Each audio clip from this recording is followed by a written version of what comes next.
Tere rohehommikust kõigile. Me kohe alustame. Leidke endale kohad.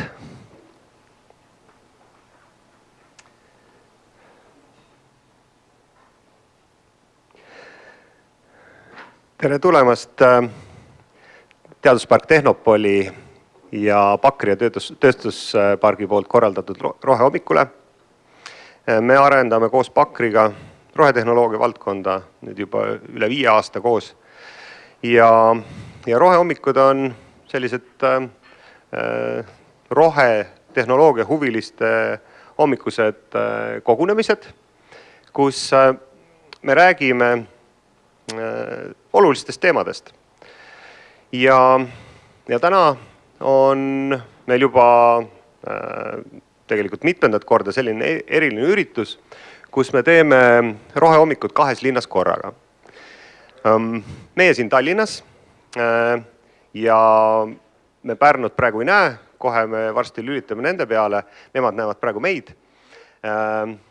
Ja täna ongi siis kava selline, et meil on siin, anname kohe sõna Pärnule, siis on Pärnus esinemine, see on meil, selle Pärnus ja siis lõpetame siis paneeliga ja võtame need teemad kokku. Tehnopoli tegemistest veel nii palju, et siin toimub palju asju. Järgmine nädal näiteks on Tehnopol Entertainment Week, terve nädal ja eriline rõhk on kolmapäeval on siis elektrimobiilsusele. Ehk et peaaegu terve päev toimuvad sellised võistlused, näiteks kui palju inimesi mahub Nissan Leafi, siis saab erinevate elektrisõidukitega läbida rada, saab proovida erinevaid asju ja ise auto on ka meil siin.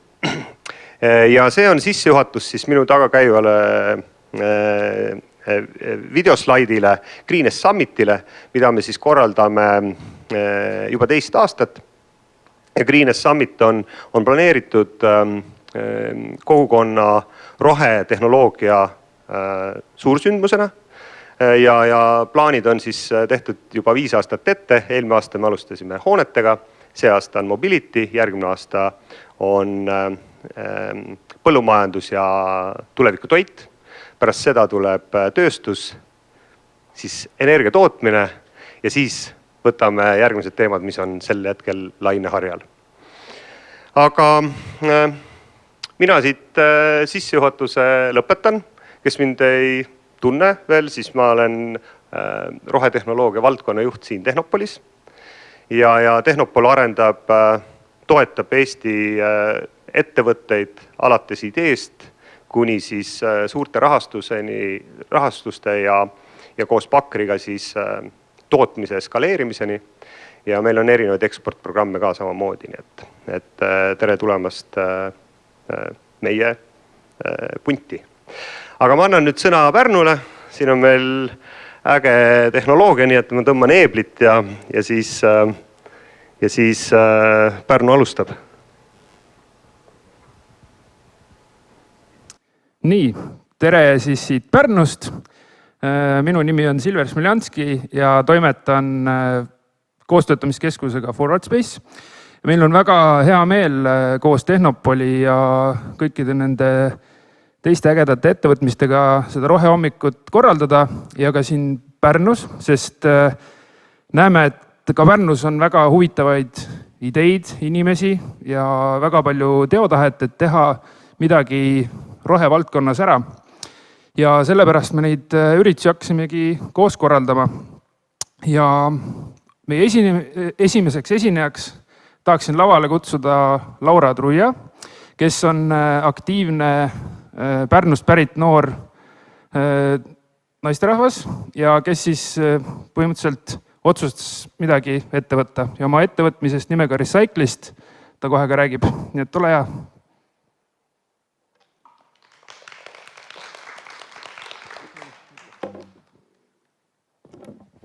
Tere hommikust ka minu poolt. Nagu Silver siis ütles, ma olen Laura ja täna räägin siis sellest, millega me Recyclistis viimased pool aastat tegelenud oleme.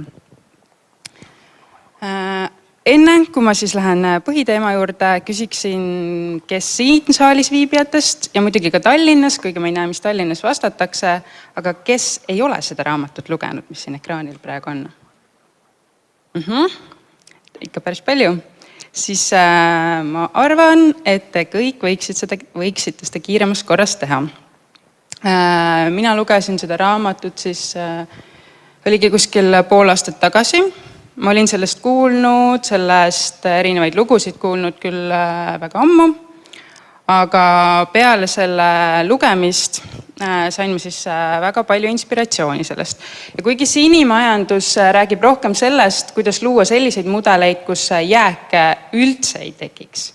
Ja meie hetkel oleme siiski veel sellel tasemel, et rääkida sellest, kuidas jääke oleks vähem. Siis sellegi poolest see inspireeris mind väga ja mõtlesin, et mida mina siin enda kogukonnas siis teha saaksin. Ja ma hakkasin seda tarbimisahelat pidi natuke nagu tagasi minema, et esimese asjana saan muidugi muuta ise enda harjumusi ja siis sealt edasi minnes, kui ma olen enda tarbimist vähendanud, mis siis oleks midagi enamat, mida ma teha saaksin. Ja täiesti suvaliselt mul tuli siis selline mõte, mul ei ole mingit isiklikku seost sellega või mingit isiklikku vajadust sellise platvormi loomiseks, nagu see mõte siis tuli, aga ma mõtlesin, et võiks olla olemas selline veebiplatvorm, kus siis ühelt poolt tootmisettevõtted saaksid pakkuda enda tootmise ülejääke, mingeid materjale, mis neil on üle jäänud, ja teiselt poolt disainerid, võib-olla mingid käsitöölised, väiksemad sorti ettevõtjad saaksid neid materjale kuidagi kasutada. Ja siis see tuli, ma arvan, see oli kuskil märtsikuu ja ma jagasin seda ideed enda ühe sõbrannaga, et kuule, et selline platvorm võiks olla või kas ei ole kuskil. Ja see sõbranna vastas mulle, et kas sa tead, mida täna on Negavati konkursi tähtaeg? Ma ei olnud sellest mitte midagi kuulnud. Ma ei teadnud, et see tähtaeg on täna õhtul kell 12. Aga ma siis tegin selle lahti ja vaatasin, et okei, et mingi projekti vorm on vaja ära täita, ma olin parasjagu tööl. Ja siis me mõtlesime, et okei, et kui ma õhtul kell 9 koju jõuan, siis on meil nagu 3 tundi jäänud, et vaatame, mis saab. Selle aja jooksul, siis kui ma seal tööl olin, mõtlesime, et okei, meil oleks tegelikult ikkagi meeskonda vaja, et 2 on nagu natuke vähe. Võtsin ühendust enda järgmise sõbrannaga, kes on ka muidugi keskkonnateemadega kursis ja ütles, et okei, proovime.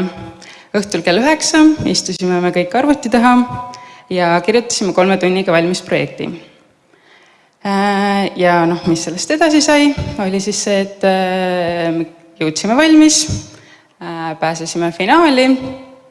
Seal oli siis 10 parimat ideed valiti otsefinaali, 3 järgmist lähevad rahvahääletusele ja meie olime siis otsefinaalis. Ja selle Negavati käigus me siis tegelikult alles hakkasime enda ideed välja töötama. Ja sellest sündis siis selline, vaatame siit videost. Aga kas me selle häälega kuidagi või kuidas see häälega meil võiks olla?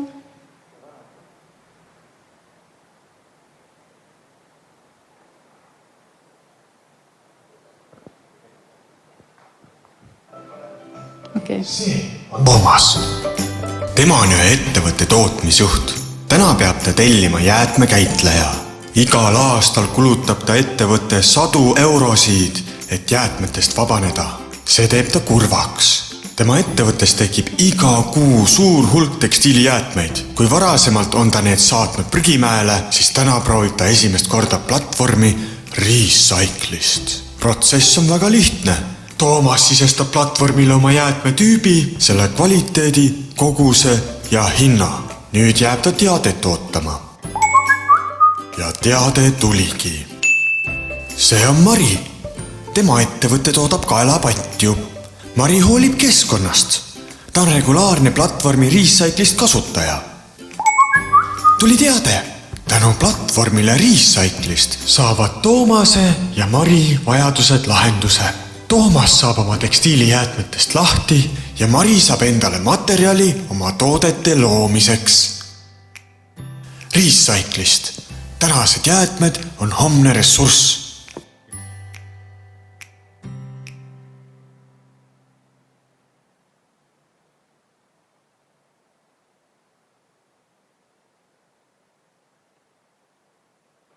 Kaotasin need slaidid nüüd ära.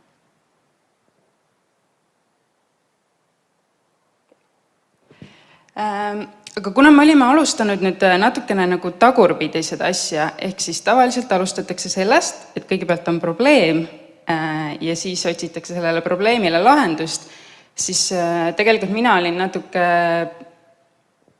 kuidagi vales järjekorras ja mul oli kõigepealt nagu lahendus, aga ma ei olnud tegelikult testinud, et kas see tootmisettevõtete jaoks üldse probleem on. Ja siis me läksime nende ettevõtetega rääkima. Me valisimegi pilootpiirkonnaks Pärnu ja uurisime siis, et kuidas praegu see ring käib, et mis saab kõikidest nendest jääkidest. Et me tegelesime erinevate ettevõtetega, kelle materjaliks on kangas, metalliettevõtetega, puiduettevõtetega. Ja mis me siis leidsime, on see, et praegusel hetkel näeb see mudel siis niimoodi välja, et tootmisettevõtted peavad jäätmetest lahti saamise eest maksma. Ja meie mõtlesime, et see võiks olla natuke nagu teistpidi, et need jäätmed võiksid tegelikult siiski neile raha sisse tuua. Sellega on muidugi palju erinevaid nüansse, aga laias laastus helesinine unistus, et see võiks ju nii toimida. Ja mis ettevõtted ise, mis me siis avastasime, oli see, et puiduettevõtetega on kõik üsna hästi. Nemad on leidnud endale viisid, mida enda jääkidega peale hakata. Aga keerulisem on metalliettevõtetega ja siis kanga või tekstiiliettevõtetega. Metall tundub küll väga lihtne, et mis seal siis ikka, et lähevad Emexisse ja sealt edasi, et tundub ju, et on ringlus küll ja midagi nagu üle ei jää. Aga me avastasime selle, et see, mis neil üle jääb, on nii kvaliteetne, et see lihtsalt kuskile metalli kokkuostu punkti viia, lihtsalt ei ole nagu mõistlik ja see materiaalne väärtus selle juures samamoodi, et see ikkagi on nagu üsna väike tasu, mis need ettevõtted sealt saavad. Et seda võiks kuidagi kasulikumalt kasutada. Ja kangaettevõtte või tekstiiliettevõtetega siis oli täielik tohuvapohu. Mõni teab, mis tema jääkidest edasi saab, mõni otsib ise lahendusi, kuhu neid materjale anda. Mõni ütleski, et kuulge, palun tulge ja vaadake meie jäätmed üle, et me ei saa mitte midagi aru, mis siin toimub, me ei saa aru, mida neist kasutada saaks. Me üldse ei tea, et mida nendest teha võiks, et kas keegi neid üldse tahaks. See oli siis väga-väga kiirelt ja pealiskaudselt see, mis toimus selle tootjate poole peal. Teisel pool on siis need, kes võiksid olla huvitatud nendest materjalidest. Ja sealt me kuulsime seda, et väga mitmed, kas siis disainerid, või siis käsitöölised, Maker Labid, nad viidavad oma aega meeletult, et neid ressursse taga otsida. Et selle asemel, et teha enda tööd, ehk siis luua mingeid uusi tooteid, disainida, nad lihtsalt veedavad aega, suheldes ettevõtetega, otsides ühte, otsides teist, ja neil on ikkagi üsna raske seda otseühendust saada, sest ega ettevõtetel ei ole nagu mingit infopunkti, kus keegi nagu võtaks neid kogu aeg vastu ja tahaks nendega tegeleda. Mõnel ettevõttel on see natuke aktiivsem pool, mõnel mitte. Ja sellega me saime siis ikkagi kinnitust, et jah, selle vastu on huvi. Ja samas sellel Negavati konkursil meid siis natuke ikkagi hoiatati, et sellist asja on varem tehtud ja et ma ei tea, kuidas teil läheb ja kas te ikkagi nagu piisavalt teeniksite sellega. Ja eks me alguses olime muidugi siis natuke muserdatud kõigest sellest, aga me uurisime edasi ja tegelikult selgus, et kõik on nagu võimalik. Ja siis me lõimegi sellise põhimõtteliselt mudeli, kus ühel pool, nagu ma ütlesin, on tootmisettevõtted, teisel pool siis kas väiksemad ettevõtted, disainerid. Ettevõte saab siis veebiplatvormile üles panna enda kanga liigi, erineva informatsiooni selle kohta. Ja teiselt poolt, põhimõtteliselt see näebki välja tavaline ostumüügi platvorm. Sina kliendina saad siis valida, mida sul vaja oleks ja endale selle materjali sealt siis osta. Ja hinna määrame meie. Siis siin on mul näiteks täna kaasas te videost nägite ka seda ühte kaelapatti, ja ma ei tea, kas te märkasite, see on Pärnu enda toode. Ja see on tehtud ka samamoodi kanga ülejääkidest. Siis mul siin kaasas on selline kott, mis tundub nagu üsna tavapärane poekott, et meil kõigil on mingisugused puuvillased kotid või midagi. Aga see on natukene erilisem. See on toodetud nüüd diivani kanga ülejääkidest. Ja mis selle juures on veel teistmoodi, et see kangas ei ole ka täitsa sükene ükskõik mis kangas, vaid ta on mõeldud kontorimööbli jaoks, ehk siis sellel kangal on väga kõrged standardid ja selle ruutmeeter pidi maksma kuskil 57 €. Ja see kott, sellega võib põhimõtteliselt puid tuppa tuua või ma ei tea, telliskive tassida, et see ei lähe katki, need õmblused niidid on mõeldud hästi tugevaks õmbluseks, kannatavad raskust, pidi tulekindel olema, ma ei tea, kuidas see päris täpselt välja näeb, aga selles mõttes, et mingi materjal, mille hind on selline ja mis enne läks lihtsalt prügimäele. Ja selle lahenduse on iseenesest see ettevõte ise välja mõelnud, et see ei ole nüüd selline diil, millest meie räägime, et ühel pool on üks ja teisel pool on teine, vaid see on siis soft-trendi kott ja nemad enda ettevõtte sees siis mõtlesidki, et mida meie ise saaksime teha ja nad lõidki endale kõrvale sellist kotte tootva üksuse. Neil on neid kotte, ei ole ainult sellist tüüpi, on igasugu seljakotte, on väga palju erinevas stiilis kotte. Et väga kutsuks kõiki teisi ettevõtjaid üles, et mõelge ka ise, mida te saaksite teha, kui teil vähegi on aega ja kui teil ei ole aega, siis me proovime teid tulevikus aidata. Aga kuhu me siis tänaseks jõudnud oleme, on see, et Negavatil meie 3 parima idee hulka ei saanud, ehk siis rahastust me ei saanud. Aga saime mitmeid eriauhindu ja siis pääsu Climate Launchpadile, mis on siis järgmine startup-võistlus. Ja mida aega on nüüd lennanud, kas see oli eelmine nädal, kui me selle võistluse võitsime? Ja peab ütlema, et kui ma mainisin, et Negavati raames me saime igasuguseid selliseid küsimusi, et kas te ikka ellu jääte ja piisavalt teenite, siis mis nende vahe on see, et Negavat on Eestis kuni 30-aastastele mõeldud keskkonna säästlike ideede konkurss ja Climate Launchpad on ülemaailmne. Ehk siis see, kus me esialgu osalesime, oli Eesti voor.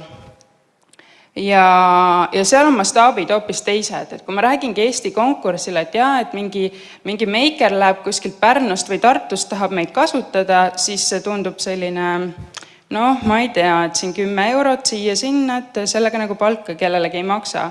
Aga kui sa räägid seda maailma mastaabis, siis seal tajutakse juba hoopis suuremalt, et milline mõju on praegu sellistel Maker Labi koos töötamiskeskustel või koos loomiskeskustel, kuidas sealt sünnib meeletult ideid, kuidas need tooted lähevad suureks ja rändama. Et need küsimused, mis me seal žüriilt saime, olid nagu teised ja neid kahtlusi enam väga ei eksisteerinud.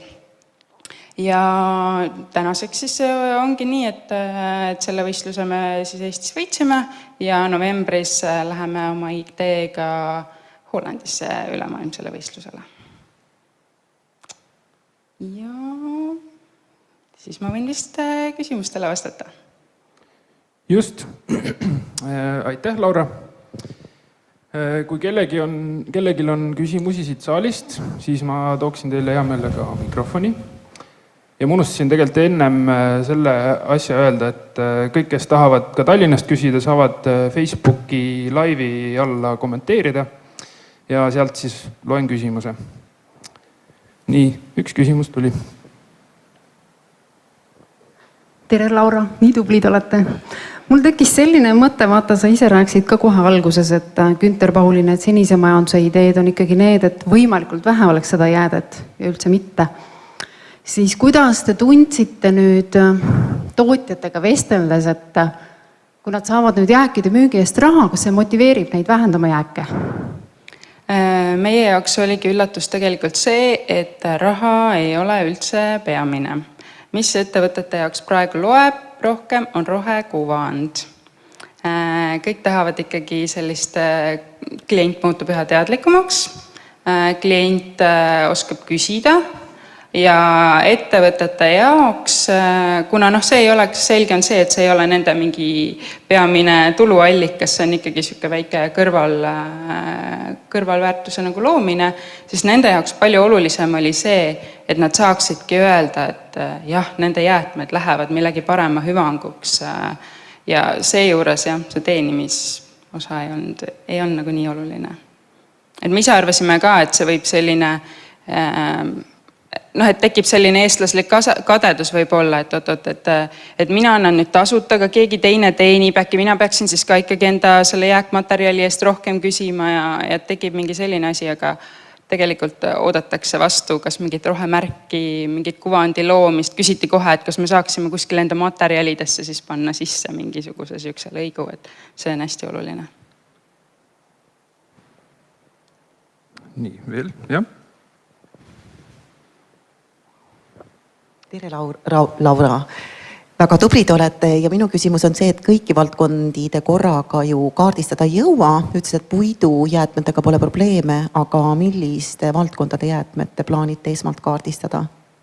Ja väga hea, mul jäigi see sinna mainimata, et siis selle Climate Launchpadi jooksul me pidimegi spetsialiseeruma ja praegu me oleme jäänud mööblitööstuste juurde. Just selle mõttega, et neil tekib ikkagi nagu natukene erinevaid jäätmeid, et me nagu väga kitsaks, reverse resources on olemas, on Runneli loodud, mis tegeleb siis Aasias ainult kanga jääkide siis vahendamisega, aga meie ideaal ikkagi oleks natukene laiemaks jõuda, aga praegu me tegeleme just mööbli ettevõtetel tekkivate jääkidega. Nii, tahab veel keegi midagi küsida? Küsiksin siis ise, et sina kui noor Pärnust pärit inimene, et mida sa soovitaksid ka teistele, kellel on mingisugune idee, et kus see motivatsioon leida või miks peaks üldsegi oma ideega kuhugi katsetama minema või proovima? Üks kindlasti põhjus, miks seda üldse teha, on puhtalt siuke eneseharimine. Et kui sa mingi ideega üksi nagu pusima hakkad, siis kindlasti on ka neid, kes ongi oma ala väga suured eksperdid ja nad hakkavadki enda vallas midagi looma. Aga meil olid nagu mingid teadmised olemas ja tegelikult praeguseks me oleme loonud selle tiimi, kes siis täidaksid ära kõik need erinevad nüansid, mis vaja on. Aga puhtalt siuke silmaringi laiendamine, kõik need kontaktid, mis sealt saab, et see ise motiveerib hästi palju, kui sa selles keskkonnas sees oled nendel võistlustel, et loomulikult alati on tore auhinnarahasid võita ja igasuguseid lisahüvesid sealt saada, aga ma arvan, kõik hästi kiirelt, kes on mõnes sellises asjas osalenud, saavad aru sellest, kui palju kogemusi, kui lühikese aja jooksul seal pakutakse, et see on selline väga, väga suur motivaator, aga ma olen ühe korra juba ühes intervjuus seda öelnud ka, et kindlasti soovitan muidugi kõikidel, kellel on mingi idee, sellega kuskile kandideerida ja osaleda, aga kui see idee juba kaugemale jõuab, et siis ei tasuks päris ka sellesse võistluste nagu tsüklisse sisse jääda, et sa oledki siuke krooniline võistleja ühelt võistluselt teisele.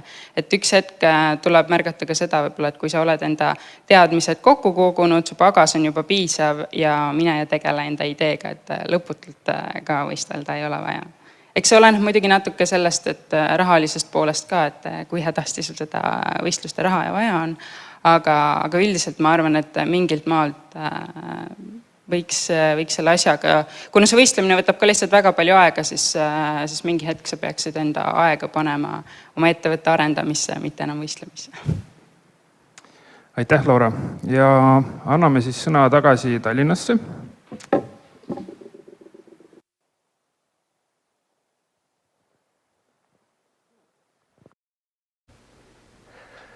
Nii, tere siis ka meie poolt, et korraks enne me ei näinud seda slaidi, et mis raamatuga tegemist on, aga see on tõepoolest väga õige raamat, mida selles teemas tasub lugeda.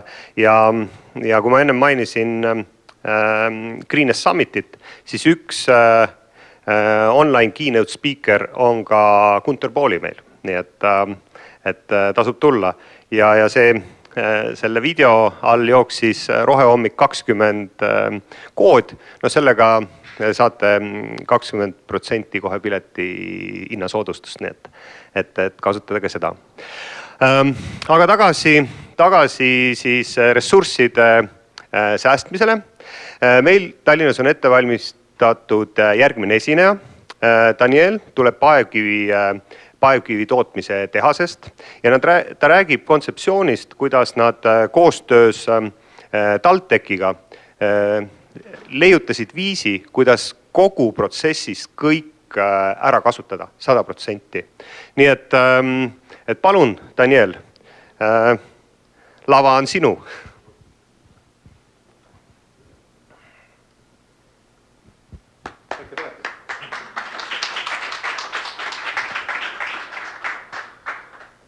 Tervist kõigile, siis olen Daniel Liibmann, tulen Paekivi toodetehase ettevõttest. Ise olen TTÜ mäenduse bakalaureuse lõpetanud, nüüdseks otsest seda eriala eksisteeris ja on üle viidud teist teaduskonda ja nüüd seal olen magistris, siis üritan lõpetada. Ise juhin kommertsosakonda selles ettevõttes, aga enne tegelesin just selle seadmetega, mis siis toodavad jääkidest kasulikku produkti, mida saab siis edasi müüa. Ehk siis oleme üritanud jõuda siis 100% jääkide vabale tootmisele. Kahjuks see pole veel õnnestunud, et oleme kuskil 95% juures, et selle alles jäänud 5%-ga on natukene väike häda, aga enda jaoks me saame seda ikkagi ära kasutada ja just keskkonnasäästlikkuse koha pealt. Et karjäärides, kõikides karjäärides, mis kaevandavad, siis ma nüüd räägin lubjakivi karjääridest. Lubjakivi purustamise protsessis siis tekivad jäägid, mida me nimetame siis sõelmeteks. Ja see on selline fraktsioon, mida eriti kedagi ei taha ja eriti sellega midagi pole teha. Et seda küll võtavad asfalditehased, aga nad võtavad seda suhteliselt keskmiselt väikses koguses ja töötavad nemad ju ainult suviti, et talvel sellest asjast lahti ei saa. Kuna see karjäär, kus mina töötan, on töötanud alates aastast, ma võin natukene valetada praegu, et 60 aastat vana on ta kindlasti juba, et meil oli siin hiljuti juubel, ehk siis juba sügavast nõukaajast ja alates sellest ajast siis ju koguti neid jäätmeid, kuna väljundit nendel ei olnud. Neid kogunes sinna miljonites tonnides ja siis, kui tuli Eesti aeg, ehk siis peale 90-ndaid, siis hakati ju vaatama seda keskkonnateemat palju rohkem ja siis ettevõte pidi ju maksma iga kaevandatud kuupmeetri eest ju keskkonnatasu. Aga kõik need mäed, mis me tootsime alates 90-ndast, need sõelmete mäed kogunesid, nende eest oli sisuliselt ju maks makstud Ehk siis see raha, mida me maksime, me lihtsalt kaotasime seda, et viskasime sinna prügilasse ja enam-vähem prügilasse ja sellega midagi enam rohkem teha ei saanud. Ja firma hakkas siis mõtlema, kuidas sellest mäest lahti saada, teenida see raha tagasi ja olla siis keskkonnasõbralikum. Koostöös siis TTÜ-ga ja ka mõnede teiste välismaiste laboritega mõeldi välja siis selline asi, nagu slaidid on siis inglise keeles, et kõik saaksid lugeda. Mõeldi selline asi, et pesuliinid, lihtsalt öeldes, ja need siis pidid ülejäänud seda 25% jääke siis tegema siis uueks produktiks, mida saab siis maha müüa nii ehitusele kui ka eraisikutele, kui ka suur fantaasia oli, et meie riigi maanteede ehituseks, aga sellest räägin hiljem veits. Esimene seade oli siis, see on lihtsalt väike pilt, et hüdrovasaraga teeme siis, võtame siis paekivi maa seest välja arvatud lõhketööd. Ja esimene seade oli siis CD, mis on siis, tegelikult see CD eksisteeris juba ammu Iirimaalt pärit firmast, see on Euroopas väga populaarne ja eriti kus juures USAs, kus on veega probleeme ja nad kasutavad neid seadmeid siis vee puhastamiseks jääkidest ja läheb recyclingusse ja et nad hakkavad seda vett kasutama veel kord ja veel kord, eriti kus on kõrbed ja kuiv kliima. Me läksime nagu teistmoodi, et veega meil ju probleeme ei olnud, aga vett pidi kasutama ja lähevad siis pildid edasi kohe, kuidas see töötab. 1 miljon eurot maksis see seade tol ajal. Praegu on uued tehnoloogiad, maksab natuke kallim ja 2016 me avasime uue seadme. Põhimõtteliselt võite juba graafiku järgi näha, et crush stone on siis purustatud kivi, stone mind on välja kaevatud kivi ja kui te vaatate siis wash sand ja wash stone, et põhimõtteliselt kujutage ette, et see graafik on siis põhimõtteliselt mõne aasta jooksul, et need asjad oleksid siis jääkides vedelenud lihtsalt prügilas. Et see on siis, need on tonnid. Jah, tonnid. Et põhimõtteliselt ettevõte kaotab raha, loodus põhimõtteliselt reostus, et ei ole just kõige keskkonnasõbralikum variant. Et protsess käib nii, et laadur siis võtab sellest sõelmõtte kuhjast materjali, viskab siis punkrisse, eelsööte punkrisse. See on siis, läheb mööda konveierit, läheb siis süsteemi ära, seal on erinevate vibrosõelte süsteem, kus igal pool on nii-öelda veepesurid, mis pesevad selle materjali läbi, fraktsioneerivad, et siis me saame erinevad fraktsioonid, pestud killustik ja pestud killustik on väga nõutud teatud objektide puhul, kus tellija ei taha, et oleks väga palju tolmu, kuna see tolm siis hiljem võib takistada siis veefiltratsiooni ja objekt võib kannatada, et vesi ei lähe läbi. See on siis teiselt küljelt, et sellised suured vibrosõelad. Kõik on automatiseeritud täiesti, see on nüüd teise liini kuvand, arvuti. Esimene liin on natukene selline vanem, et seal käib pigem asi silmaproovi ja käe järgi. Siin on kõik kontrollib arvuti, mitu andurit mis vahepeal teevad töö natukene raskemaks, kuna nad hakkavad juksima, aga kõik on andmebaasis olemas ja kõik on hiirekliki nii-öelda kaugusel. See on siis valmis toodang, me nimetame seda pestud paeliivaks, fraktsioon siis 0,4 või 0,2. See on siis, läheb täiteks igale poole, vundamendid, killustikusegud, peamiselt täiteks ja killustikusegudeks.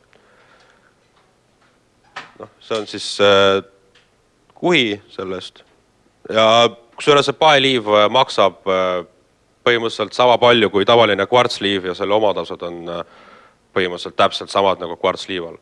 Et siis tekkis küsimus, et kas tõesti on vaja suuri liivakarjääre kaevata näiteks männikule, kui on võimalik taaskasutada neid jääke.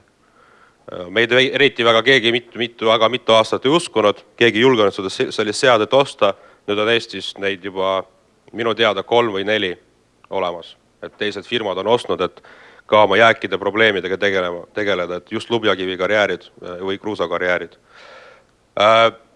See tünn on siis, nimetame seda tikeneriks, see on siis see, kuhu lähevad kõige väiksemad peenosised, ehk siis kõige väiksemad osad, mis on sellest liivast välja pestud. Vot nendega on päris suur probleem. Et seda me küll lahendasime enda arust ära, aga kahjuks turgu veel ei ole. Et see on selline, see on šlamm täielik ja kui me peseme selle välja, me kasutame siin ühte keemilist reagenti, nimetame seda flokulandiks, tegelikult on polümeer, mida kasutab ka Tallinna Vesi oma Ülemiste puhastusjaamas. See on siis tavaline selline, ta on pulbri moodi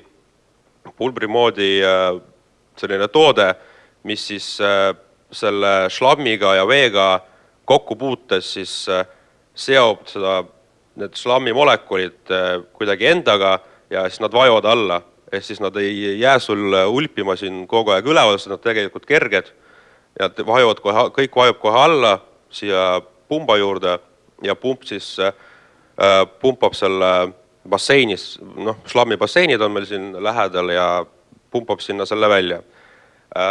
Sellel on muidugi, selle šlammil peaks olema teine väljund, mida meil on ka võimalik teha. See näeb siin üleval, et näete, et see vesi on tegelikult pärast seda puhastamist on see üli läbipaistev. Et põhimõtteliselt seda võiks juua, aga keegi pole veel julgenud proovida, aga see peaks olema suhteliselt ohutu. Kusjuures sellel seadmel CDL me kõik veed, mis tulevad karjääri, paneeli ja betooni tänav on meie juures kohe siin karjääri ümber, ehk siis meie karjääri piirid. Ja kõik sadevesi, mis tekib paneeli ja betooni tänavatel, läheb meile siia karjääri sisse, ehk siis me sisuliselt puhastame ka selle veera, ehk siis me teeme selle linna väikse puhastustöö.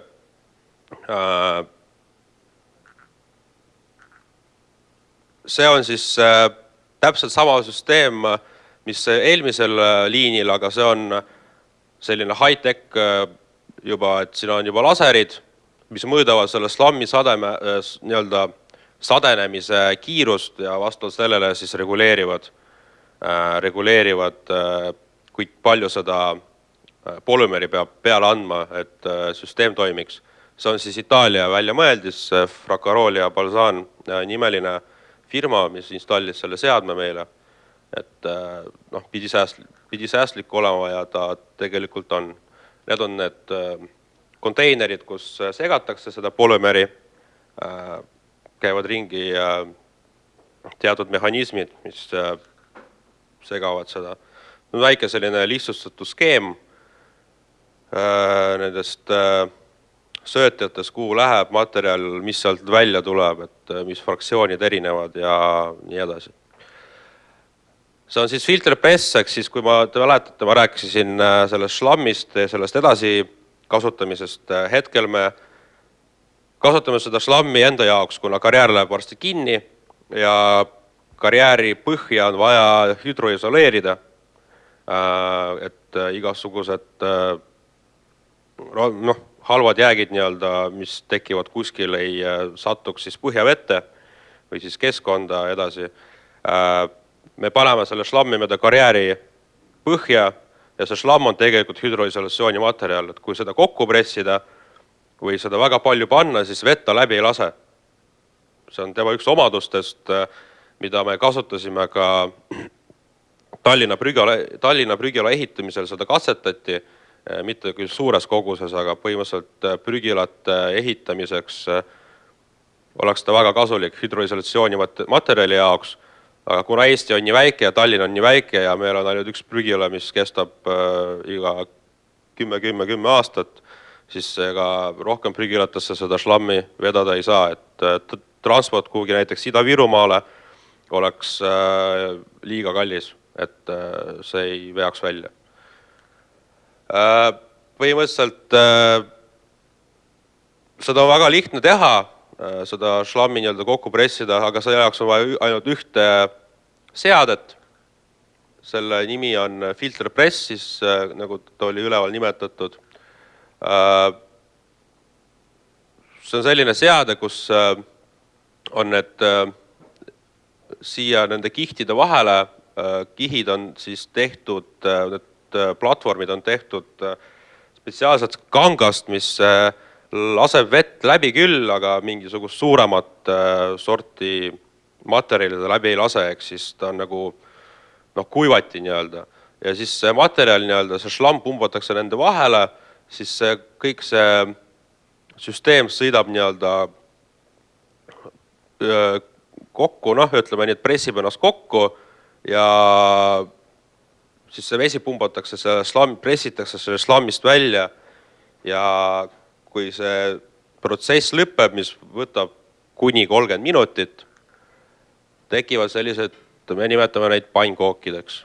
Et nendega on palju lihtsam opereerida, viskad laaduri peale või viskad kasti kuhugi, veoauto kasti ja vead minema, et ta ei ole vedel, et seda ei pea kuhugi üle pumpama ja põhimõtteliselt ma ütleks, et kui keegi tahab, me müüme selle kas või 5 sendiga maha tonni eest.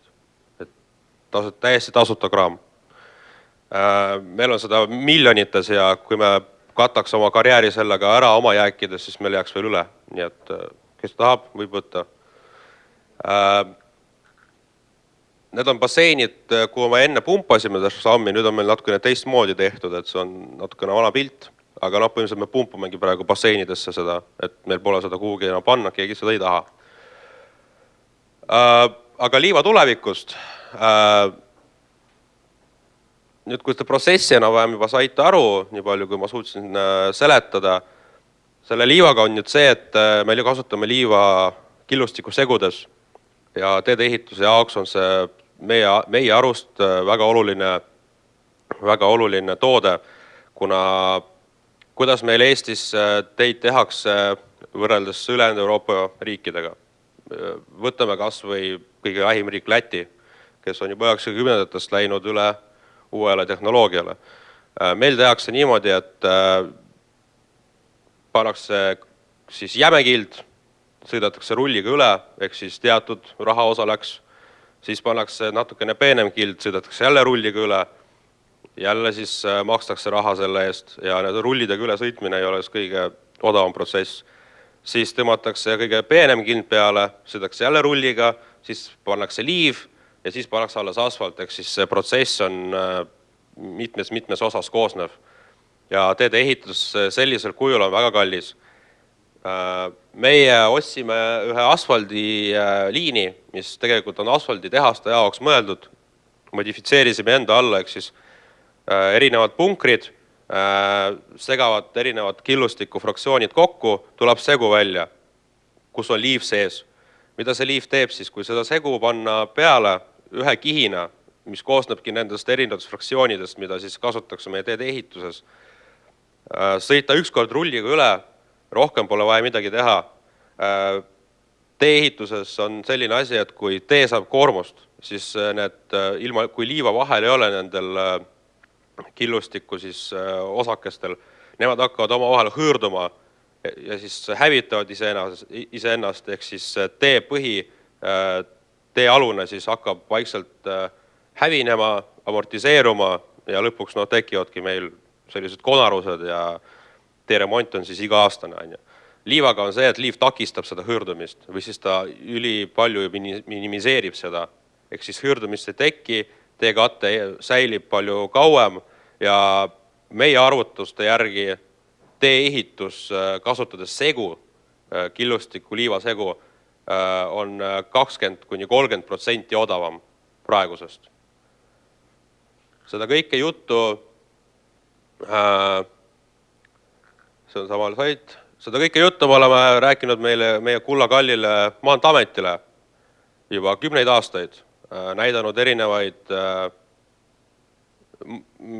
välismaa laborite uuringuid, tulemusi, analüüse, et näitasime, et meie Läti riik, mis on põhimõtteliselt meist 300 kilomeetri kaugusel, kasutab seda sama tehnoloogiat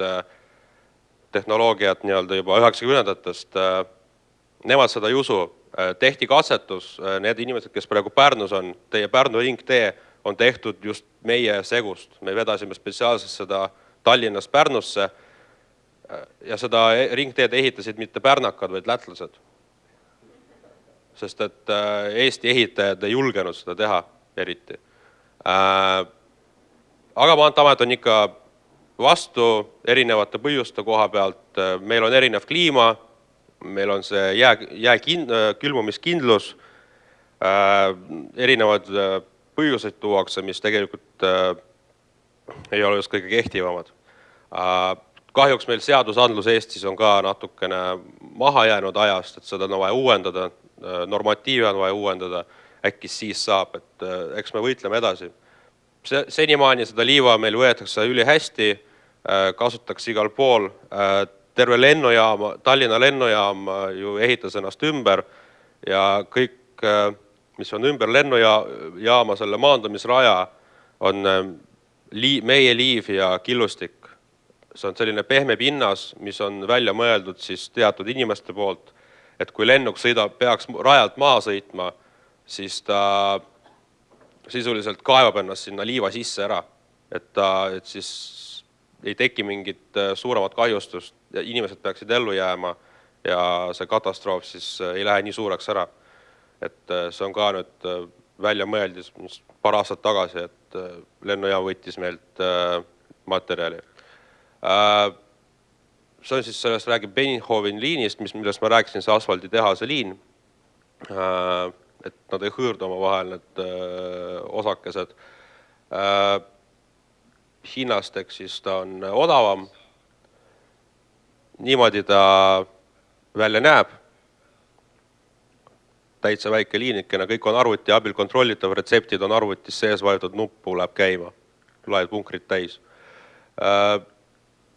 Ja ongi, et me olemegi muutunud, meie ettevõtte oligi muutunud Nõukogude Liidu sellisest tavalisest ettevõttest päris suureks ettevõtteks, mis kasutab siis kõige uuemaid tehnoloogiaid tänapäeval. Üritame olla rohelised, nüüd saime ühest 2 liinist, panime 2 liini kinni, ostsime uue mobiilse liini, purustusliini, mis toodab sama palju kui 2 liini, töötab elektri kui ka diisli peal, kasutame seda pigem elektri peal, kuna elekter on odavam ja rohelisem ja see ei tolma üldse, et siis Lasnamäe elanikud võivad nüüd rahus elada, et aknad on puhtad ja autod ei ole tolmused. Tervislik ka. Et kes ei tea seda uue liini avamist, siis Delfis oli uudis sellest mõned päevad, 21. august pidi vist olema. Ja tänud tähelepanu eest, kes tahab võib küsimusi esitada, üritan vastata siis.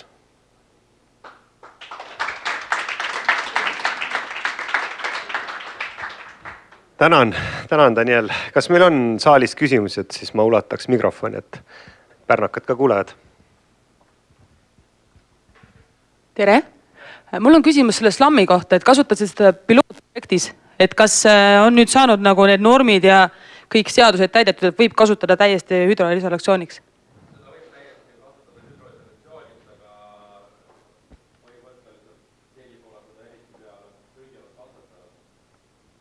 aga mingites ehitustes suurtes on seda lubatud kasutada siis?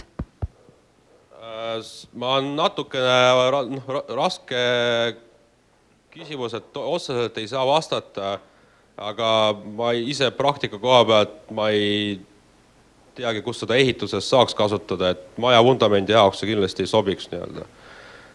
Hüdrolisatsiooni kihiks sobiks see kindlasti igale poole karjääridesse, prügilate jaoks. No võib-olla eraettevõttes kuskil keegi eraklient tahab ka midagi sellest teha, et võib-olla seal. Me oleme üritanud sellest isegi teha telliskive Kunda ühe tehasega, aga seal oli probleem, et kõik oli vinks-vonks, aga see niiskus, millega see välja tuleb meie tehasest, oli liiga suur, et nad pidid seda kuivatama siis eelnevalt enne seda, kui nad telliskive tegema või vormima hakkasid. Ja meie jaoks osta €1 miljoni maksev fahi ka ei ole just kõige kasulikum. Telliseid sellest saaks ka teha, meil on ka näidised olemas.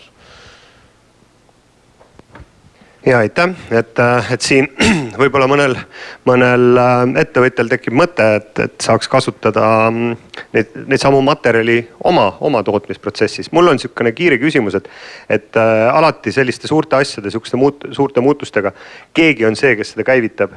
Et kas sa tead, kes selle käivitas teie ettevõttes? Seda kõike muutust käivitas selle ettevõtte juht ja omanik ja koostöös siis tegevdirektoriga. Et tol ajal nad mõtlesid, nad käisid messidel seal Saksamaal ja igal pool nägid seda CD-liini, said aru, et meie jaoks sobiks ka. Tellisid ära, ostsid, panid käima, hakkas tööle. Aga seda produktsiooni keegi ei ostnud umbes 5 aastat. Keegi ei saanud aru, mis asi see on, kõik kartsid. Meil Eestis on see kahjus kombeks, et keegi eriti ei julge midagi esimesena osta ja oodatakse, kuni keegi ära katsetab. Aga läks käima ja siiamaani töötame selle peal. Ja tänan, et võib-olla siis rohkem nagu startup mõtlemist suurettevõtetele võiksin anda väikse vihje. Tänan, Daniel, et meil on väike meene ka sinule tänutäheks, et see ongi rohetehnoloogia. Siin on rohe on Pilliro kõrred ja tehnoloogia on mälupulk, nii et need kaks käivad kokku. Palun. Ja nüüd tagasi pilt Pärnusse.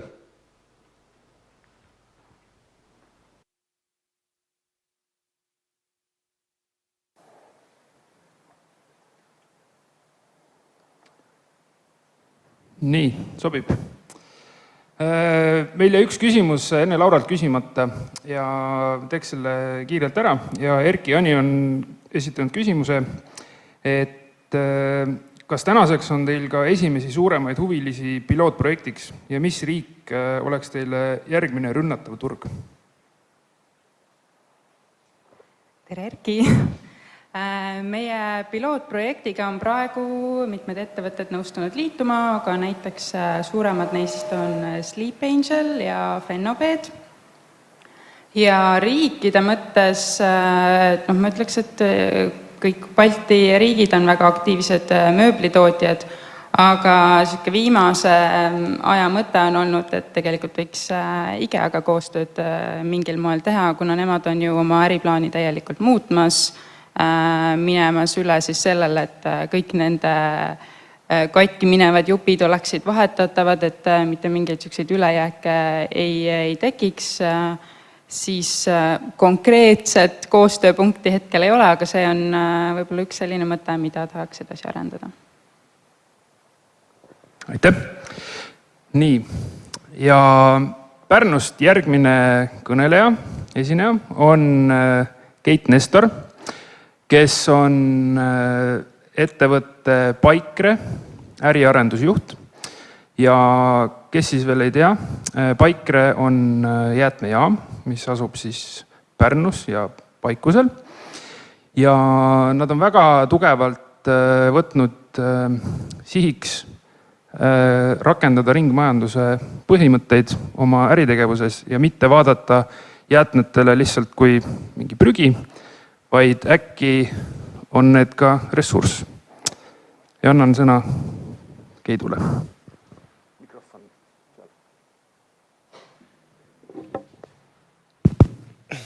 Tere hommikut. Jah, meil sobib hommik öelda. Mina olen Keit Nestor, nagu öeldud, osaühingust Paikre. Paikre on Pärnu omanduses olev jäätmekäitlusettevõte ja asutatud juba 2002 aastal. Paikre tegevusülesanne, missioon, nagu öeldud, mainitud on siis jäätmetele lahenduse leidmine kokkuvõttes. Et me võtame vastu ja käitleme jäätmeid valdavalt siis Pärnumaalt, aga samuti ka üle Eesti. Ja me omame siin 2 üksust. Üks on Pärnus, üks on Põlendmaal, mis on siis Paikuse külje all. Ja seal asub ka Pärnu uus prügila. Nagu ka eelkõneleja tegelikult mainis, et vanasti sellist suhtumist jäätmetesse kui ressurssi ei olnud. Vana prügila, mis asub Pärnus 1,3 miljoni tonniga, on maetud linna külje alla siia. Ja nüüdne lähenemine, mida ka meie paljuski rakendame, on siis see, et leida ikkagi maksimaalselt suur väljund jäätmetele, et saata need uuesti ringlusesse. Millest üldse tegelikult jäätmesektor lähtub nii instantside kui selles sektoris tegijate poolt. Ja iseenesest peaks ka olema see loogika ettevõtete jaoks ja inimeste jaoks, tarbijate jaoks, on jäätmehierarhia. Ja see on nüüd see koht, millest lähtuvalt, mille järgi siis koostatakse igasugused eeskirjad, direktiivid. Ehk siis oluline osa on ringlusse võtul. Taaskasutus on, nagu näete, et ta hakkab, see negatiivne pool on siis alumine ots, mis tähendab prügimäele ladestamist. Ja ülemine on see ideaal ja unistus, kus on siis kirjas jäätmetekke vältimine. Ehk siis zero waste, ingliskeelne mõiste, eks ju. See on eesmärk, mille poole näiteks ka siin meie lähinaabrid püüdlevad. Just hiljuti sai nüüd, öösel just saabusin, kuulasin ka maad, kuidas Rootsis läheb selles teemas. Ja neil on huvitav eesmärk seatud, vabatahtlik selline liitumine programmiga, et 2025. aastaks vähendada jäätmeteket 25%. Et see on nüüd nagu selline eesmärk, mis tähendabki seda, et jäätmeteket peabki vältima. Ja nagu ka siin Laura mainis ennem, et tegelikult meie veel nii mõttevisilt kui ka tegevuselt peame tegelema siiski vähendamisega, eks ju, et olema selles olukorras. Aga samas jäätmetekke vältimine on just selle hierarhia vaatest, korduskasutus on see koht, kus ollakse väga lähedal sellele, et korduskasutus tähendaks tegelikult ideaalis, sisult tähendab seda, et ringmajanduse kontekstis siis, et põhimõte on nagu täpselt see sama tööstussümbioos, eks ju, et ta ongi nagu süsteemne muutus, kus siis kasutatakse ühe ettevõtte jäätmeid teise ettevõtte toormena. Samamoodi kõik see tänapäevane jagamismajandus, parandamiskultuur, kõik see on see üks osa ja aitab kaasa antud hierarhia tagamisele. Et kui on võimalik toodet parandada, siis tegelikult see oleks ka see tegevus, mida peaks tegema.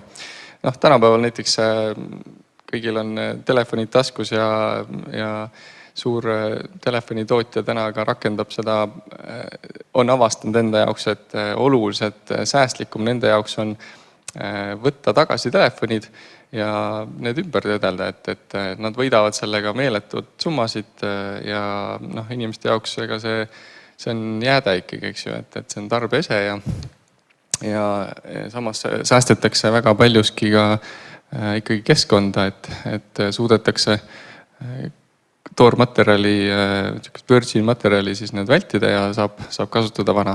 IKEA puhul on tõesti õige, et nemad on tõesti võtnud selle vahva eesmärgi, et hakkavad vana mööblit siis enda uute toodete tarbeks kasutama ja hea uudis on ka selle juures see, et isegi kui ilmselt nad võtavad kogu selle puidujäätme, mis Rootsis on, seal tekib, siis sellest ei piisa. Nii et noh, meil on kindlasti lootus ka enda jäädet sinna suunata, kui lepped tekivad. Ja meie jaoks Paikre tegeleb selle filosoofia rakendamisega nii isiku tasandil kui tegelikult paljuski ja veel tähtsam, eks ju, et saaks riiklikul tasandil ja kohalike omavalitsuste tasandil samamoodi seda põhimõtet ja selgust ja regulatsioone paika. Ja äärmiselt suured ressursid on ikkagi jäätmetes peidus ja paljuski on teatud sorti jäätmed, mis on nii-öelda probleemid ja mille lahendamine annab väga suured eeldused ikkagi ka teiste materjalide ringlusse saatmiseks. Ja meie jaoks, mis on ka nüüd Pärnu kontekstis eelmist aastast lahenenud, või kas ta nüüd lahenenud on palju öelda, aga lahenemaas ja vähemalt samm on tehtud, on see, et üks jääde, mis on kindlasti vajab Eesti mõistes lahendust, on biojääde. Ja siis see on nüüd see asi, mida tuleks igal ühel nii-öelda läbi mõelda, et kui palju annab ühe biojäätme eraldamine olmekonteineris, et olmejäätmekonteineris see on märkimisväärne, missugust mõju biojääde jäätmetele omab.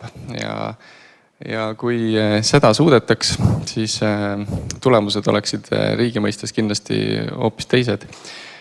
Lihtsalt siin toon välja mõned numbrid, või ühe näite, et mis see üldse biojääde tegelikult meil täna jäätmena tähendab. Et see on selline number, mis siis üks inimene meil siin toidujäädet tekitab statistiliselt. Ja kui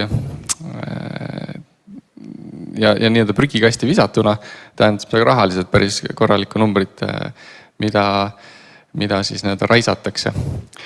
Ja teiselt poolt on siis biojäätmel äärmiselt suur väärtus, et kui seda eraldi käsitleda, siis on ta väärtuslik materjal, mida annab kasutada nii siis mootorikütusena kui ka väetisena loomulikult, ehk siis kompostina.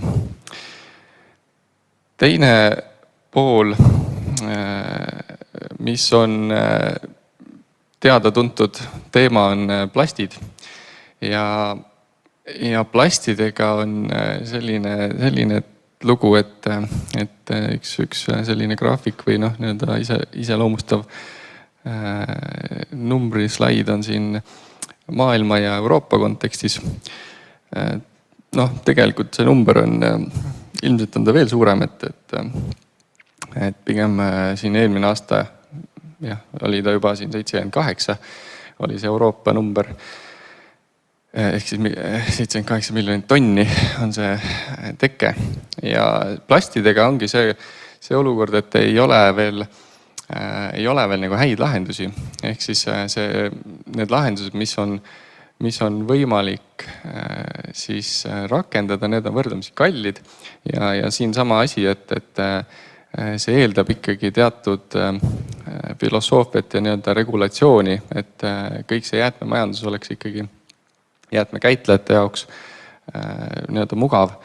Ja siin plastide osas ongi selline, numbrid ei ole kuigi rõõmsad, et sellest suurest numbrist, kui eelmine aasta oli 78, siis sellest circa 72% oli see number, mis läks tegelikult raisku, mis läks prügimäele, mis läks kaotsi või nii-öelda lekkis loodusesse ja sealt siis 14% veel läks energeetilisse taaskasutusse, mis on väga laialt levinud lahendus plastidele ja teine 14 oli see ainult, mis läks siis ümbertöötlusse.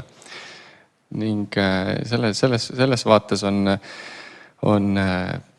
tööpõld äärmiselt suur, et siin on Euroopa Liidu poolt on määratud sellised eesmärgid direktiividega, eks ju, et palju 2020, 2025 ja nii edasi. Et palju iga riik peab suutma siis seda määra omal siis nii-öelda kasvatada, ehk siis iga aasta tõuseb see 5% võrra. Ja plastide osas on see 50% 2025 ja täna on see 22,5. Nii et selles mõttes Euroopa Liidu kontekstis, mitte nüüd Eesti kontekstis, aga terve Euroopa Liidu kontekstis on see võimekuse kasv, mis on vajalik, peab olema 2 korda. Ja noh, see on nüüd nagu see mõttekoht, mida siis iga riik ja ka Euroopa Liit siis tervikuna tegelikult täna peab enda jaoks siis lahti mõtestama, et kuidas seda üldse saavutada. Aga lahendused on olemas, et selles suhtes see on nagu tegelikult selline võti on tehnoloogia ilmselgelt, et Pärnu, kes omab Eestis ainulaadset ja ka Baltikumis tegelikult ainulaadselt sorteerimistehast Põlendmaal prügila territooriumil, ehk siis automaatne sorteerimistehas, mis suudab eraldada täpselt nii-öelda tellimuse peale vajalikku plasti, mida siis edasi suunata ringlusesse, et siis see ongi see lahendus, sest täna on see plastide probleem on see, et mul siin kohe silmapiiril toredasti ühtegi sellist plastpudelit ei ole, aga lihtne toode, plastpudel, see koosneb 3 erinevast materjalist tavaliselt ja juba see on see koht, mis teebki jäätmekäitluse keeruliseks. Tetrapakend on see, mida keegi ei taha nähagi üldse. Selles mõttes see on nagu täiesti kohutav asi, et keegi ei suuda, väga paljud ei tahagi ressurssi kulutada sellise asja ümbertöötluseks, eks ju. Ja see ongi see eesmärk, et teha toode esialgu sorditavaks, ehk siis me suudame täpselt, automaatika on see asi, mis suudab siis õige materjali laser optikaga eraldada ja suunatud õigesse lahtrisse. Ja sealt on see võimekus tekib ka siis saata see järelkäitlejale, kes siis reaalselt teeb sellest uue toote. Eesti vaates ma näiteks paari numbrit lihtsalt, et kui teid huvitab, missugune näeb välja üldiselt, ütleme siis näiteks inimese tava olme prügikast, siis see on see suhe, mis sealt vastu vaatab. Ja pigem on see on nüüd, nagu näete, siin on ka see statistika lähteallikas kirjas, aga tegelikult praktika on see, et tegelikult see number, ehk see biojäätme number on tegelikult suurem, et ta pigem küündib isegi 40 peale.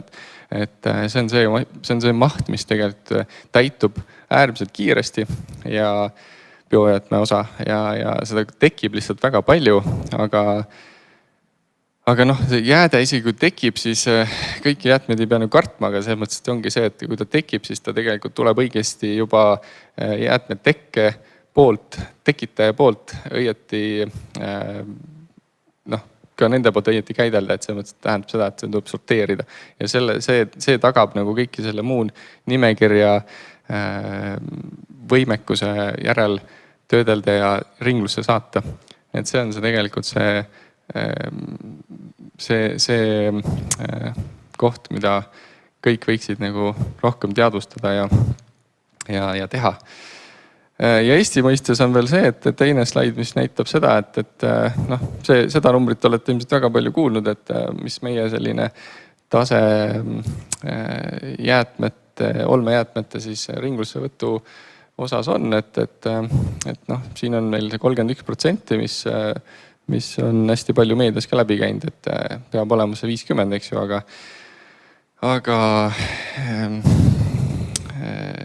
aga siis noh, see on tuleviku muusika, ütleme siis niimoodi, et 31% versus 50, 5 aasta pärast peab see nii olema, nii et noh, olles selles sektoris, ma ütlen, et see on jälle taaskord otsuse koht ja lootus on, et kui saadaks aru sellest loogikast, kuidas see saavutada, siis tehnoloogia on jälle ka taaskord see võti. Ja Eesti lihtsalt vajab samasuguseid tehaseid nagu oma Pärnu ja see Eesti jaoks on see probleem lahendatud. Siis võib-olla üks vaade sellele, mis sorti jääde on jäätmekäitlejale, ehk siis samas ka Euroopa Liidus on tegelikult need probleemid, et siin on, need on need jäätmeliigid, mida on äärmiselt keeruline kätte saada ja samas käidelda ja noh, tekitavad nende palju reostust, eks ju. Et ehk siis need 2 kollast on need kohad, mis on tihtilugu leiavad loodusse tee siis ka inimeste vannitubade kaudu, eks ju. Et teised on sellised lihtsalt maha visatav prügi. Et on siin nii plastpudelid, on siin sigareti otsad, mis on äärmiselt suure kaaluga. Siis on vatitikud, need on nüüd igasugused krõpsupakid ja magusapakendid ja siis on sanitaartooted, mähkmed ja seda laadi asjad. Ja nii edasi, need nimekiri nagu on. Ja nüüd siis Euroopa Liidus on tegelikult see teadus viimase paari aastaga võrdlemisi kiirelt omandatud, et mis see jääde tegelikult siis tähendab, eks ju, keskkonnale ja sellest tulenevalt on ka tekkinud siis keeld ühekordsele plastikule, sest reaalselt on nii jäätmete kättesaadavus, nii ümberkäideldavus on nagu keeruline ja sellest tulenevalt siis alates 2021. aastast on ühekordne plast leidnud keelu. Aga siis nagu öeldud, mis on siis ressursside väärindamise eeldus? Nagu ma mainisin juba pikalt rääkisin, on siis sorteerimine. Statistiliselt mõttes palju siin ruumis sorteerijaid on. Ja näed, juba üle poole, väga vahva. See on hea uudis. Et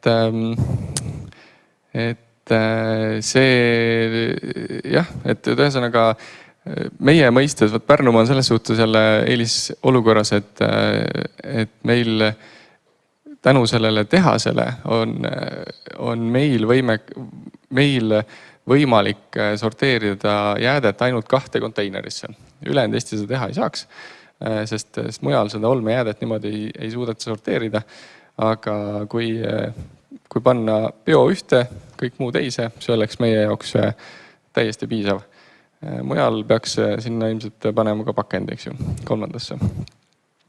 Ja eks see ongi see, et see on see mõtteviis jälle, millega tuleb harjuda, et sorteerimine tegelikult on lihtsam, kui arvatakse, et ma ei tea, tõmmata pareeli siin, mul on hästi palju kuulnud seda, et ma ei tea, lähed kuskil väikesaarele, siis Tallinnast tulles ka mõtled, kui raske ja keeruline ja pikk tee ja jõuad kohale, 1,5 tundi, siis polnudki midagi hullu, eks ju. Täpselt sama, ütleme lihtne lakooniline näide, eks ju, aga sorteerimine tegelikult on täpselt sama asi, et kogud selle biojäätme kuskil kaussi või biojäätme kotti või kuhu iganes, kuidas omal mugava lahenduse leiad ja asi toimib. Ja teine eeldus, väga tugev eeldus on see, et ettevõtted leiavad oma toodetele, tootepakenditele siis teistsuguse lahenduse, ehk siis mis on plastide vaatest, on see, et nagu mainisin, see plastpudel, mis koosneb erinevatest materjalidest, siis on see loomatoidud või mis iganes pakendid, nad on täna ikkagi nii palju erinevatest materjalist, mis teeb jäätmekäitluse võimatuks või mitte võimatuks, väga, väga kallis ja keeruliseks. Nii et see on suurte korporatsioonide poolt on täna siin slaidil välja toodud mõned neist, et kes on äärmiselt suure kaaluga pakendite tekke mõistes ja nemad on nüüd teavitanud ka ja välja öelnud, et nende jaoks on see suur ja tähtis ülesanne leida lahendus nende pakenditele, et ehk siis see pakend oleks ühest samast materjalist ja see tähendab seda, et seal ei ole võib-olla 2 kihti ühte plasti, vaid on näiteks 3 või 4, aga samas see tähendab seda, et ta on ümber töödeldav ja pealmise kihi saab teha taaskasutatava näiteks, eks ju, taaskasutatud samast materjalist.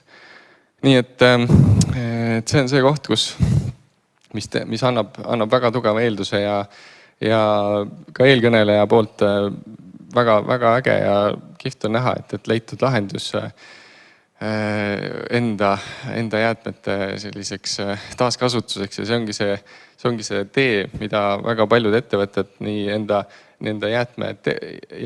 jääkjäätmete kui ka samas protsesside mõistes peaks nagu tegelikult kaardistama, sest et see efektiivsus on ka ettevõtte enda huvides, eks ju, et leida säästukohti. Ja meie jaoks on, nüüd rääkides meie ettevõttest, siis meil on täpselt sama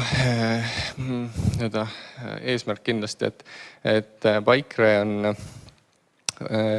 Paikre strateegia näeb ette tegeleda projektidega, mis täidavad nii riikliku kui ka sellise jäätmesektori strateegilisi eesmärke ja üks projekt, millega me alustasime, mis annab nagu eelduse tegeleda teistega oluliselt säästlikumalt, on päiksepark, mis Pärnus avati ja siit tulenevalt see on nüüd üks näide nagu kuidas, mis me oleme teinud, et alustada siis järgmiste projektidega, mis on järgmine aasta plaan avada biogaasitehas ja see on siis nagu see koht, kust ammutada ka natukene lisaenergiat või siis soodsamat energiat, eks ju, et vähemalt see idee on praegu ja biogaasitehas on siis see koht, kus meil on võimalus lahendada ära biojäätmete probleem ja reovesete probleem, et mis on teine äärmiselt suur orgaaniline probleem meie keskkonnas. Nii et paar sõna veel, mis siis kokkuvõtteks, mis siin igaüks saab teha, et see ongi see, et see mõte, et sellist kohta pole olemas, et see on ära, et igal juhul iga asi kuskil satub, visatakse, midagi valatakse maha, valatakse see tualettpotist alla, see alati jõuab loodusesse, jõuab see vesikondadesse, põhjavette.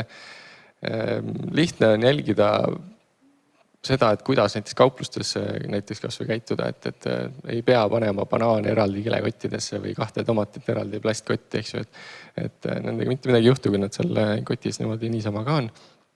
Et olen aastaid seda proovinud, täiesti sööda pärast ka. Ja eks see sorteerimine on ka see asjavõti jah, et ei tule, me ei pea üldse nagu hulluks minema sorteerimisega, et lihtsalt keegi me ei pea panema 8 konteinerisse, vaid piisab oluliselt vähematest, aga oluline seda teha. Ja see ongi ilmselt see lahendus, kuidas asjadega vähemalt algust teha. Nii et sellised kuldsed sõnad siia veel lõppu tsitaadina ja mina tänan.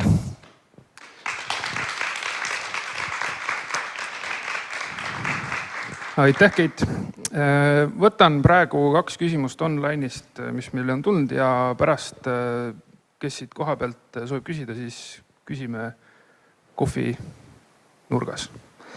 Nii, aga Ragmar küsib, et kas ettevõtjad, kes tahavad asendada oma praeguse tooraine, saavad teha teile tooraine tellimusi ja mis tingimustel? Ei. hea vastus. Nii, ja teine küsimus on Liina poolt. Et mis saab teie tehase liigiti sorteeritud plastist? Enamus läheb Eestist välja, aga kuhu ja mis sellest saab? Tänud. Jaa, päris palju läheb tõesti Eestist täna jäätmeid välja. Aga mis ta saab, on ikkagi see, et ta läheb ringlusse, et ikkagi me saadame materjalid sinna, kes selle ümber toodab. Ja ümber töötleb. Et see on see asja eesmärk ja see on ka täna reguleeritud ikkagi, et kõik jäätmete käitlus on täna tõendatav, et kuhu midagi siis pannakse ja mis nendega tehakse. Täpsustuseks tegelikult jälleks, et see ei on nagu selles mõttes et kui on just seesama see järeltöötluse koht, et kui sellega on midagi teha, ehk siis see läheb ringlusse saatmiseks, siis see on võimalik. Vastasel juhul jään ei juurde. Selge, aitäh. Ja nüüd saadame sõna jälle Tallinnasse, kus siis hakkab paneel. Et meil on veel natukene aega.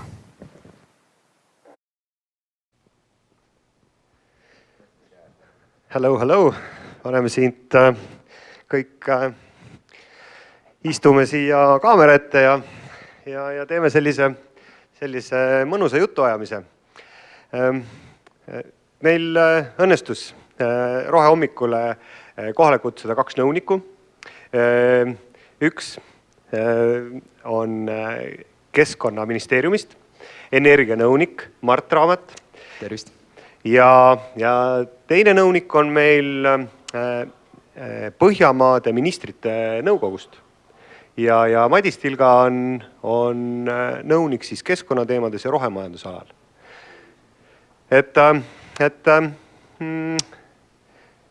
Mul esimene niisugune sissejuhatus olekski, et mis tänasest sellest vestlusest teile südamele jäi või mis üllatas?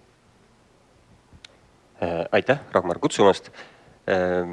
Ma ühe asja kohe siin Laura ettekande Recyclist natukene anda seda tausta, et kuna me mõlemad Ragmariga tegelikult olime Negavati žüriis, tõepoolest Recyclist seal ei saanud kõige kõrgemaid hindeid, selleks olid omad põhjused nagu sel hetkel.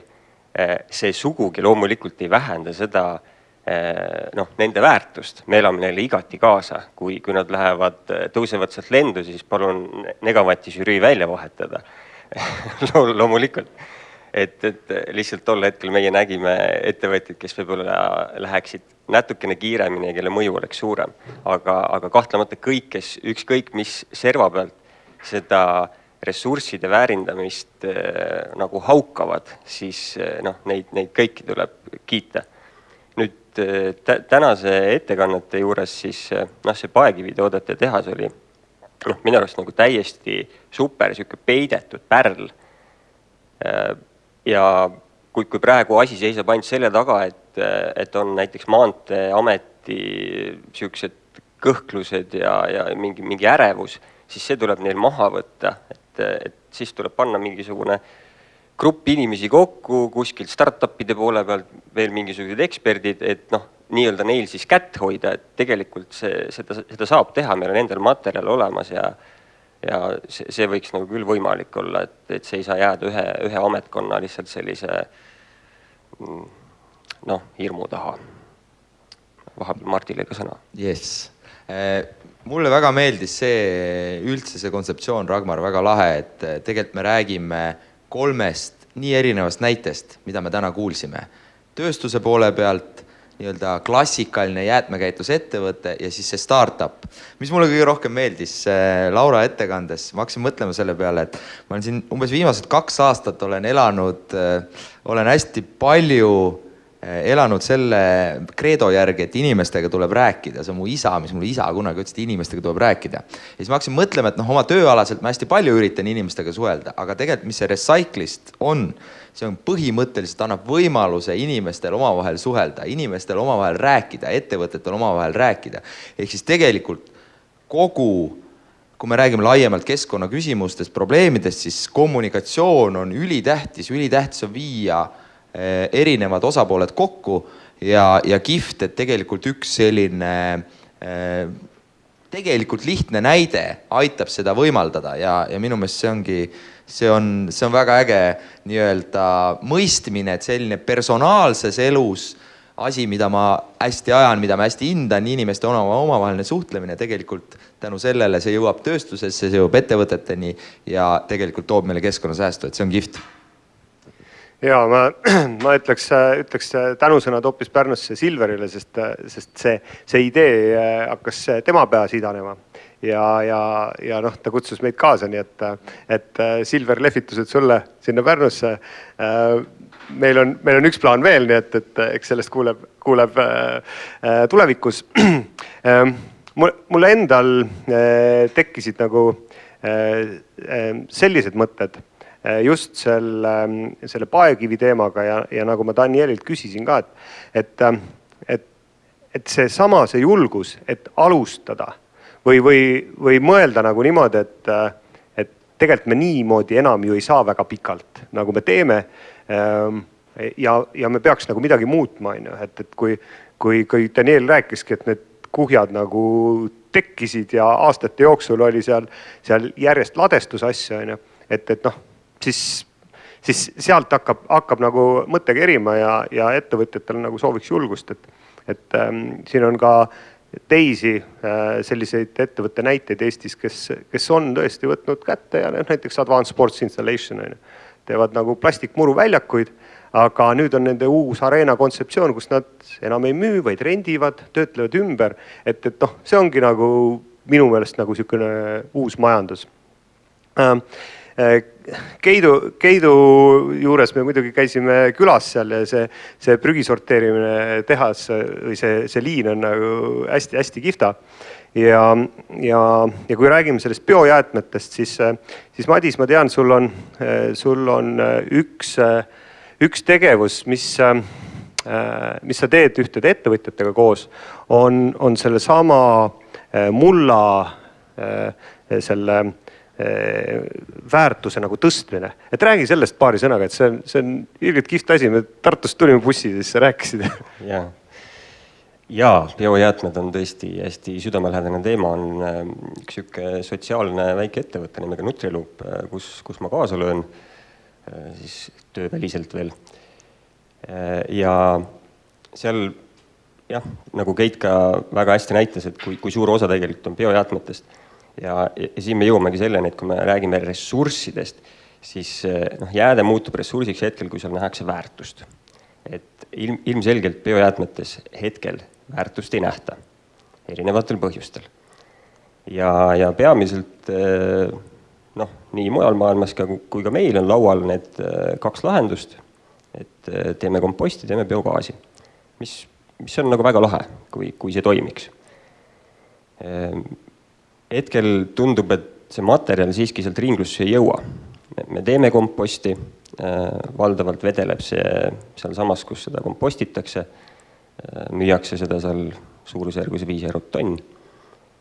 Biogaas ka kahtlemata väga kihvt, saad taastuva transpordikütuse, saad lisaks sealt teatava väärtusega komposti. Biogaasiga on omad asjad, mida siis võib biogaasijaama ehitajatega rääkida, et kõik see sissetuleva materjali kvaliteedinõuded, investeeringud, materjali kokkuvedamine kaugelt, eks. Meie nüüd tegelikult püüame tutvustada sellist suhteliselt low-tech lähenemist nagu kolmandat teed, nimetame seda siis biojäätmete fermenteerimiseks, aga mitte siis mitte metaankäärituseks nagu biogaasi puhul. Ehk siis gaasi ei teki, kompostimisega võrreldes näiteks süsinikuheide on umbes, ütleme kompostimisel 50% tegelikult lendab sul süsinikuna põmm õhku, eks ju. Meie käärituse puhul, mis on siis Eesti kinnine süsteem, on need lekked seal kusagil 10% kandis. Seda on võimalik teha täitsa omavalitsuste kaupa, panna need lahendused püsti, isegi kogukonna kaupa, ta on väga lihtsalt üles-alla skaleeritav. Te teete siis seda... Biojääde tuleb sisse, fermenteerid, see tähendab, et see on spetsiaalne bakterikooslus, peamiselt koosneb see piimhappebakteritest. Ja see saadus? Saadus on tegelikult mikrobioloogia. Ehk see on nüüd arusaamine sellest, et mida meie mullale on kõige rohkem vaja, see läheb natukene spetsiifiliseks. Väga palju räägitakse sellest, et meil on mullad siis vaesustuvad, eks ju. Et siin oleks väga kõvasti toitainet panna. Mingitel andmetel on, et me saame 40 saaki veel ja siis on nagu kutupiilu. Jah, just. Ja siis, et pressimisena kõvasti toitained juurde. Tegelikult kipub asi olema selles, et mullas on vaja bioloogiat ehk seda elu, mitte niivõrd palju seda keemiat. Toitained muudavad taimedele kättesaadavaks just need pisikesed bakterid, pisikesed mikroorganismid. Ja meie oma toodetega läbi selle fermenteerimise viiksime selle mikrobioloogia tagasi mulda. Ja siis tõstate nagu mulla väärtust ja niimoodi. Absoluutselt, mitte ainult nagu mulla väärtust, vaid tegelikult paraneb selle mulla näiteks põuakindlus, paraneb veejuhtivus ja nii-öelda kui seal on see elu sees, siis ka toitained saavad tegelikult taimedele nagu kättesaadavaks. Okei, väga lahe, väga inspireeriv, äge mõte minu meelest ka, eks ju, et muld on ju see, kus sul vihmaussid sees on, mitte kus sul mingi keemia on õige. Aga kui me võtame, kas olete arvutanud, et kui me ütleme ideaalses maailmas saaks kõik Eesti biojäätmed saaks niimoodi panna mulda, et kui palju me suudaksime, ütleme põllumaast, suudaksime sellega rikastada seda põllumulda? Sa mõtled, et kas kõik Eesti haritav pind saaks siis nii-öelda... No mitte kõik, et sõltub, et kui palju, et kas see on nagu selline, et mis võib nagu tõesti märgatava nagu tõuke anda, ütleme, põllumajandusmuldade parandamisele või? Kui me nüüd ideaalses maailmas biojäätme kõik eraldame? No, siin nüüd on vaja teha kõvasti põldkatseid.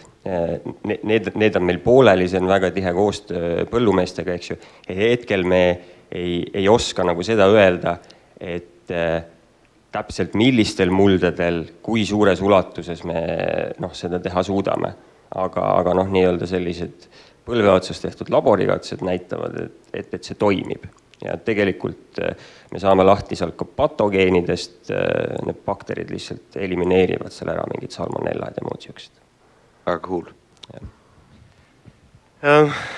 Et see on ka, et see ei ole nagu selles mõttes kuidagi vastandumiseks, et see peaks olema see ainus lahendus, aga see võiks olla kolmas tee samamoodi laual, kui kaalutakse mingisuguseid variante, et mismoodi biojäädet kasutada, et meie näeme tõesti sellel biojäätmel nagu tohutut potentsiaali, et see ei ole mingisugune nagu probleemne asi, mis tuleks kuhugi ära lükata, et ta on hästi tüütu, püüame ta kuhugi ära panna, vaid tõesti maksimaalsel moel seda ja ka võimalikult väikeste kuludega püüda seda kasutusse võtta.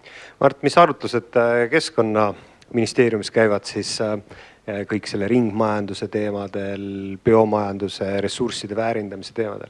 Et mis siuksed teravamad, nagu siuksed eredamad tähed on siuksed seadustes võib-olla ja mõtetes teil? No mina tegelen hästi palju ja koos meie kliimainimestega, tegelikult koos kõikide teiste ministeeriumitega tegeleme hästi palju just kasvuhoonegaasidega ja just vaatame üle, kuidas nii lühemas perspektiivis 2030 kui ka pikemas perspektiivis siis 2050 me suudame nagu riiklikud eesmärgid saavutada. Ja kindlasti üks osa on seal ka kogu nagu nii-öelda orgaanika, mis meil tekib, jäätmesektor ja põllumajandussektor, eks ju.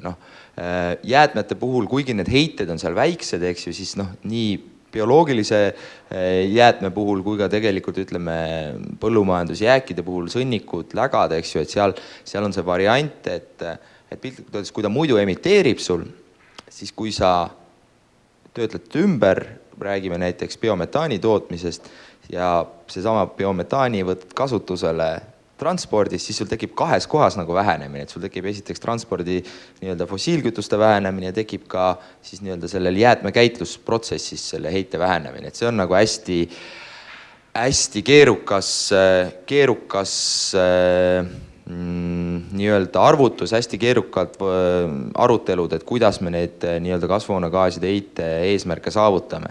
Aga mis on hästi huvitav, ütleme Euroopa tasandil, mis on hästi huvitav teema, on see, et kui eelmine aasta siin tuli mängu, kiideti heaks taastuvenergia direktiiv, siis mis näeb ette, et kuidas me siis, mis on Euroopa riikide eesmärgid kasvuhoonegaaside heite vähendamises, näiteks ka transpordisektoris. Ja transpordisektoris siis esimest korda tuli selline tore asi mängu nagu recycled carbon fuels. Ja täiesti nagu üllatuslikult, see ei olnud otseselt nagu minu fail, aga ma natukene olin seotud sellega, vaatasin sisse, et ohoo, et mis tore asi see on. Ja siis hakkasin mõtlema seda globaalset konteksti sinna. Et teatavasti Hiina ja ülejäänud Aasia riigid ei võta enam nii palju Euroopa plastijäätmeid vastu ümbertöötlemiseks, järelikult meil ei ole neid kuskile seda panna. Euroopas, nagu me kuulsime, tegelikult need ümbertöötlemisvõimekused on suhteliselt piiratud ja isegi ümbertöötlemine ilmselt hästi tööjõumahukas, mis muudab selle kalliks. Ja nüüd üks võimalus, mis kirjutati siis taastuvenergia direktiivi sisse, on see, et me võtame selle sama plastikpudeli, eks ju, kuumutame sellest selle nafta välja ja kui me toodame sellest välja kuumutada, kui me sellest plastijäätmest toodame mootorikütust, siis see on taastuvenergia. Nii et selles suhtes on hästi palju selliseid huvitavaid nüansse ja tegelikult hästi palju sidet on siis sellise kliimamuutuste, ringmajanduse, ressursside efektiivse kasutamisega, et järjest rohkem on saadud aru, et kliima ja ringmajandus on nagu tegelikult ühe mündi 2 erinevat külge või isegi sama külg. Aga kas meil on publikust tahab keegi midagi küsida, tekkis mingi mõte? Et siis siis Madisele, et saad ka kommentaari, aga räägi ka sellest Põhjamaade ministrite nõukogu nagu vaatenurgast ringmajandusele ja siis ressursside väärindamisele, et mis nõus annad? Jaa, ma sellest pikemalt ei räägigi. Ilmselt väga paljud teavad, et Põhjamaades see teema on hästi oluline. Kõik biomajandus, ringmajandus, rohemajandus, taastuvenergeetika, kõik need asjad on seal poliitilisel tasandil väga selgelt juba välja käidud ja sõnastatud. Konkreetselt meie laua peal suure teemana on biomajandus, mis on siis see osa ringmajandusest, mis selle orgaanilise poolega tegeleb. Ja see lendab Põhjamaades päris hästi, et kuna see on selgelt võetud riikidel prioriteediks, siis lisaks sellele retoorikale tulevad sinna taha ka teadusrahad, on võimalik neid asju hakata riigide vahel välja eksportima, nii nagu see asi peaks käima.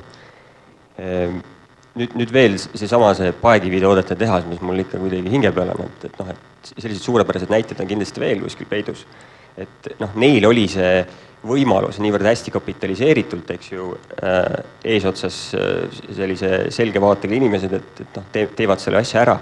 Väga paljudel ettevõtetel ei ole seda võtta.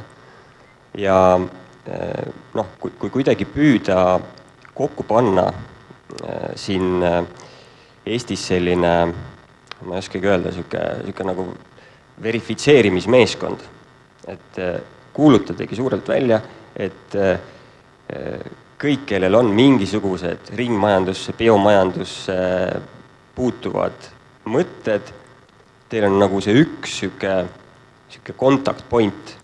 Tulete sinna, seal on näiteks siis koos mingite võtmeministeeriumite inimesed, MKM, Keskkonnaministeerium, keegi veel, startupide inimesed, eks ju, ja väga kiirelt saab nagu tagasisidet, et nad ei pea otseselt lülitama sinna kuhugi pikkadesse võistlusprotsessidesse, aga on selline nagu siuke riiklik siuke grupp, kes tuleb vajadusepõhiselt kokku, ma ei tea, kord kuus meil laua peale kogunenud mingisugune ports asju, vaatavad läbi ja kui nüüd ütleme see ministeerium või ametkond, näiteks Maanteeamet, eks ju, see ongi nende jaoks see peale nii uus, nad ei julge üksinda teha siukest otsust, aga kui neil on seal kõrval selline teatav nagu mõttekoda, kes neil nagu kätt hoiab, et kuulge, et see on okei, et see läheb, et teeme selle ära, et selle mõju on nagu märksa suurem kui võib-olla ainult see tee-ehituse odavnemine. et siis seda piisavalt kommunikeerida, tekibki ettevõtetel võimalus niimoodi väga kiirelt tulla oma mõttega, hoopis me tahaks teha seda ja nad saavad sealt kohe mingisuguse tagasiside näiteks. Jah, tahtsid kommenteerida? Alati, kui riik kaasates läheb alati hästi kaua aega, nii et kaasake hästi vähe riiki, sest mulle tundub, et tegelikult erasektor ka globaalselt jookseb tegelikult poliitikale eest ära ja minu meelest see on okei ja see on äge ja tegelikult see tekitab optimismi palju rohkem kui need poliitilised väljaütlemised, mis on nii, nagu nad on. Mulle ka meeldib nii mõelda, et mina olen ettevõtja ja et riik looks lihtsalt seadusruumi, kus saaks nagu normaalselt toimetada ja kus oleks vähe bürokraatiat ja tegelikult ega riik ei peagi rahaliselt kõiki asju toetama, sest ettevõtjad peavad ise hakkama saada. Mulle väga meeldis, kui Recyclist Pärnust mainis, et teistele startupidele, et ärge jääge nende toetuste lõksu, et ärge jääge grant hunteriteks, vaid tehke ikkagi businessit. Sest laias laastus ju tegelikult tööstusrevolutsiooniga me oleme selle asja niimoodi viinud, selle hokikepi teinud. Aga me siin ka oma meeskonnaga usume, et fokuseerides edulugudele, me saame täpselt samade vahenditega tööstusrevolutsiooniga, mis on siis roherevolutsioon, selle nagu tagasi viia sinna alla. Et kas kellelgi on siin tekkinud mõni küsimus? Ma vaatan korraks siit chatist ka. Jah, siin chatis ei ole. Et siis me jätkame nagu selliste mõtetega, et mida ma mõtlesin nagu arutada või veidikene nagu filosofeerida, et minu enda taust on nagu bioloog ja bioloogias on aasta miljoneid toimunud protsessid, kus mitte midagi ei jää üle, kõik kasutatakse ära. Et looduselt on hästi palju õppida, on sellised teadusvaldkonnad nagu biomimikri ja kõik need teemad, kus jälgitakse looduses toimivaid protsesse ja tehakse mitmetasemelisi nagu selles mõttes, et energiasüsteeme. Et sellest tegelikult Gunter Pauli oma raamatus räägib ka, et äri ei peaks fokuseerima ühele kitsale sektorile, vaid peaks olema hästi palju tasandeid, et tulevikus põhimõtteliselt, kui ma tahan hakata tootma, ma ei tea, päikeseprille, siis ma ei saagi enne oma tootmist käima tõmmata, kuni mu pole järgmine ring, kui need päikeseprillide kasutusaeg läbi saab, kui ma pole seda nagu ära tõestanud, kuhu see edasi läheb. Et design for environment on ju kõik need teemad, et filosofeeriks sellel teemal natuke. Jaa, eks kuidas öeldagi, ma kujutan ette, et nagu maailmas ja bioloogias siis tegelikult ega ärimudelid on nagu pidevalt muutumises. Ja selles suhtes ma pean nõustuma, et loomulikult võiks olla see ja peaks olema see, ütleme, jätkusuutliku ärikoodeksi üks osa, et sa tegelikult mõtled selle järgmise sammu ette. Kuidas seda nagu reaalsusesse ellu viia, ma arvan, et see tulebki läbi tarbija ja tegelikult nagu Laura alguses meile rääkis, siis tegelikult hästi paljud ettevõtted on saanud juba aru, et tarbijale on selline asi tähtis. No tarbija muidugi, tarbija harjumuste muutmine on nagu ilgelt pikk protsess. Et teinekord võib-olla saab hoopis seadustega panna nagu gilotiiniga, mina just ütlen, ei ole, see on hoopis teistpidi, sest ütleme niimoodi, et veel 2 aastat tagasi sellist drive'i nagu täna Eestis on rohelise poole, on jätkusuutliku majanduse poole ei olnud. Ja 2 aastaga mitte ühtegi sellist põhjapanevat seadust ei suudeta nagu riigisektoris läbi suruda. Seetõttu mina usun ikka, et taas kord maailm jookseb poliitikatel eest ära ja nagu ei ole otseselt vaja nagu forsseerida neid asju, mis tulevad inimeste teadlikkuse muutumise poolt. Et ma arvan, et jah, teadlikkuse muutumine võiks olla veel kiirem, võiks olla veel riigi poolt rohkem drive'itud, aga samas nagu noh, me elame ikkagi ühiskonnas, kus võiks riiki võimalikult vähe olla, eks ju, ja ma arvan, et see on seni meid ka siia viinud. Lihtsalt meile jõuab see natuke hiljem, kui ütleme Põhjamaadesse. Jah, ma nõustun tegelikult. Kui mõelda eile, sa ei nõustu, kohe ma annan sulle, et kui eile see president ühel tehase avamisel ütles, et poliitikud on nagu sellised huvitavad nagu inimesed, et tegelikult nad teevad seda, mida rahvas tahab. Et mida tema hääletaja soovib, nii et see seondub. Aga palun. Lihtsalt jah, ma oma töös ka pidevalt nagu pendeldan selle vahet, et kas ikkagi suruda sinna teadlikkusse või siis teha nende poliitikakujundajatega rohkem tööd, et sealt ülevalt alla tuleks. Et noh, samas kui me võtame selle sama värske plastikukeelu, eks ju, et me ei oleks ju oma teadlikkusega jõudnud, nüüd mis oli 21 või, kui see keel tuli, eks ju, peale. Me ei oleks oma teadlikkusega jõudnud sinnamaani, et hops nüüd aastal 2021 järsku kõik mõtlevad, et ei kasuta enam neid plastiktikke, eks ju. Et noh, siin tegelikult teatud regulatsioonidel on ikkagi väga suur mõju. Ja siis, kui see oli juba ammu välja käidud, et nüüd see keeld tuleb, siis näed järjest, kuidas mõned kaubandusketid ja ettevõtted siis uhkelt räägivad, et me nüüd keelame endal need ja need asjad, noh, kuulge, et see juba tuleb niikuinii peale, eks ju. Et noh, siin kindlasti on nagu mõlemad pooled ja ma olen väga nõus, mis Ragnar ütles, et loomulikult selles mõttes on poliitikud väga sellised nagu hea tunnetusega inimesed. Loomulikult nad saavad aru, et mis siin ühiskonnas toimub, ja kui nad näevad, et see teadlikkus on nii kõrgele tõusnud, nad tõstavad lipu püsti, ütlevad, mina olen roheline ja mina teen neid ja neid asju. Ja siis nad saavad endale need hääletajad taha, eks ju, aga ilmselt siis ei ole seda veel hetkel ära tunnetatud sellisel määral. Ja selle ärimudelite osas, mina väga ei oska kaasa rääkida, aga olles ka Günter Pauli raamatut lugenud, et siis minu jaoks see kõlab nagu nii loogilisena, et sa ei pea ärijuhina jääma kinni sellesse oma nagu tuumikärisse, et ma olen nüüd tootnud, eks ju, tomatipastat 20 aastat, aga kui keegi ütleb mulle, et sellest tomatikoorest saaks ekstraheerida välja kemikaali, mida saab kasutada päiksekaitsefaktorina, eks ju, ma ei mäleta, mis selle nimi oli täpselt. Ja siis ettevõtjana sa ütled, ei, see ei ole minu business ja paned oma püreed purki edasi. Ja saad tegelikult uue äri, võiks saada. Täpselt, et siis minu arust siin ei olegi nagu, sa ju lihtsalt püüad olemasolevast materjalist teha võimalikult palju väärtuslikku. Et seal on igati loogiline.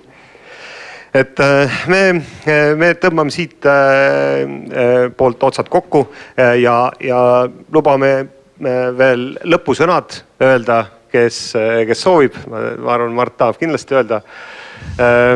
Ja omalt poolt me paneksime siia nii-öelda koma ja jätkame järgmiste nagu rohehommikutega ja täna me läksime veidikene üle, aga ongi nagu mõnus, et me läksime üle, sest et muidu oleks jäänud selline pool tundi lõuna ja selle rohehommiku vahele, et nüüd saab otse nagu hommikust lõunasse minna.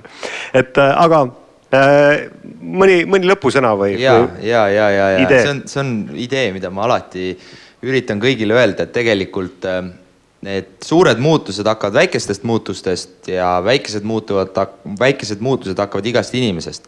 Ehk siis mina tõesti usun sellesse, et väikestest nii-öelda käitumisharjumuste muutmisest tegelikult kumulatiivselt tuleb mingi suur muutus. Ehk siis iga inimene mõtleme natukene, kuna ja mida me tarbime, kas meil on vaja seda tarbida ja kas me saame kuidagi paremini tarbida ja tegelikult saame sellest aru, et roheline tarbimine on tark tarbimine. Mul tuli praegu see mõte, et mis Mart mainis siin, et see kommunikatsioon on hästi tähtis. Ja tõesti on. Me teame, et maailma suurim kodanikuühiskonna aktsioon, maailmakoristuspäev, kas te teate, mis on nii-öelda oma mahult ja mõjukuselt teine? See on Indias toimunud, ma ei mäleta täpselt pealkirja, aga Save the Rivers äkki või River Rally või midagi sellist. See on ka ÜRO-st läbi käinud, seal on kõva siukse endorsementi taha saanud ja mismoodi see kommunikatsiooniga seostub, ongi see, et kui inimesed saavad aru, miks nad peavad midagi tegema, kas või nende biojäätmete puhul, et miks ma pean nad sinna panema eraldi, kui seal tekib see läbipaistvus, inimene päriselt saab aru, et sellest tekib hüve meile kõigile. Ja näiteks see India näide, ma ei mäleta ka neid miljoneid, kes seal taga olid, põhimõte oli lihtne, et Indias jõed on kehvas seisus, kaldad erodeeruvad sealt, eks ju, vesi on kõik sodi täis, viljakas pind vajub ära, lisaks veel see põud kliimamuutustest tulenevalt kõik see, eks ju. Ja sisuliselt, mis nad tutvustasid, seal on siis, jälle ei tea eestikeelset terminit, aga agroforestry, ehk siis panna kokku põllumajandus ja puud. Nad tegid põllumeestele selle selgeks, et kui me sinna jõgede äärde istutame puid, siis see ei ole lihtsalt keskkonnateene, vaid see on teene teie elatisele, teie põllupidamisele. Sa paned selle puu sinna tekib terviklik ökosüsteem, puujuured hoiavad kinni seda mulde seal, hoiavad seal niiskust, puude alla saavad tulla loomad, kes jätavad sinna oma rammuset väetist. Tekib terviksüsteem, kõik võidavad, vesi ka puhas, eks ju. Väga lihtne, tõmmati sellega miljoneid inimesi kaasa, neid 100 kilomeetrid jõe ääri, mis on seal praegu palistatud siukse peaaegu oaasilaadse ökosüsteemiga. Neid on nagu kõvasti juurde loodud. Pluss suudeti seal veel India mõistes siis tuua alla temperatuuri, lausa 2 kraadi kliimamuutuste kontekstis nagu päris oluline. Et selles mõttes kommunikatsioon on tõesti väga tähtis, et räägime kihvtidest asjadest. Aitäh, Tõnu! Ja, tänud kõigile ja meil on ka loomulikult teile väikesed rohetehnoloogilised meened. Nagu ma ütlesin, €1 kõrs, taaskasutatav joogikõrs ja tehnoloogia siin sees. Aitäh! Ja tehnoloogia siin sees on võti ja see ongi võtmekujuline siis mälupulk, nii et rohetehnoloogia avab kõik uksed maailma. Aitäh! Ja siinkohal siis tänan kõiki kuulajaid, tänan kõiki osalejaid, esinejaid. Aitäh teile Pärnusse, väga kihvtid olete Forward Space'is ja see rohehommikud on meil jätkuvalt. Järgmine tuleb, ma arvan, 1,5 kuu pärast ja siis me räägime tuleviku toidust ka koos Pärnuga ja kohtume siis järgmistel üritustel, järgmise nädala Tehnopol Entertainment Week ja siis Greenest Summit ja nii ta läheb. Aitäh teile!